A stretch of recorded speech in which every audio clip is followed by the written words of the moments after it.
क्या 2027 का यूपी का चुनाव मुस्लिम वोटों के इर्द गिर्द घूमेगा? आखिर क्यों सपा, बसपा, कांग्रेस और ओवैसी की नज़र मुस्लिम वोटों पर है? क्या 2027 के यूपी के चुनाव में मुस्लिम वोटों के बंटवारे से यूपी की राजनीति का समीकरण बदल जाएगा? वीडियो में आगे बढ़ने से पहले आप सभी से एक सवाल है। अभी तक सपा, बसपा, कांग्रेस, भाजपा और ओवैसी ने मुस्लिम समाज के लिए क्या-क्या किया है? कमेंट करके अपनी राय जरूर बताइए।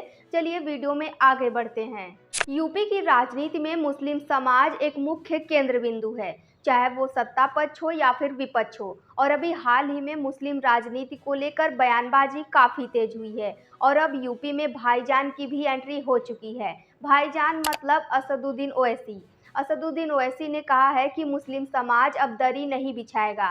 मगर अगर आप ये समझते हैं कि हमारा काम सिर्फ दरी बिछाना है, तो याद रखो अब कोई दरी नहीं बिछाएगा। अब दरी बिछाने के दिन खत्म हो चुके हैं कि अब दरी नहीं बिछाएगी। अब हक की और मान सम्मान की लड़ाई होगी। मतलब मुस्लिम समाज सिर्फ समर्थन नहीं करेगा बल्कि अब हिस्सेदारी चाहता है। दूसरी ओर कांग्रेस सांसद इमरान मसूद का कहना है कि अखिलेश यादव मुस्लिमों के मुद्दे पर खुलकर नहीं बोलते हैं। ऐसे बयानों से विपक्षी दलों में मुस्लिम वोटों को लेकर प्रतिस्पर्धा साफ दिखाई देती है। ऐसे अगर यूपी की बात करें तो यूपी में मुस्लिम समाज की आबादी लगभग 20% है और विधानसभा में 30 से 50% तक है, जो कुल 120 से अधिक सीटों पर हार और जीत का महत्वपूर्ण प्रभाव डाल सकते हैं। जबकि बसपा मुस्लिम दलित समीकरण के जरिए वापसी का रास्ता तलाश रही है।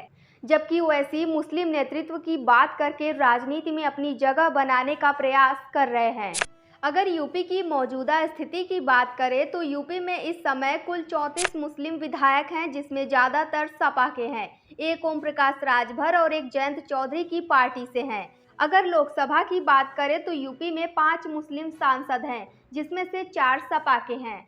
फिलहाल ऐसा कहा जा सकता है कि यूपी के मुस्लिमों पर सपा का दबदबा है। अब सबसे बड़ा सवाल यह है कि 2027 के चुनाव में मुस्लिम वोट किस ओर जाएगा? क्या सपा अपना मजबूत आधार बचाए रखेगी और क्या बसपा कोई नया समीकरण बनाएगी या फिर ओवैसी कुछ सीटों पर असर डाल पाएंगे? इसका जवाब चुनाव में ही मिल पाएगा।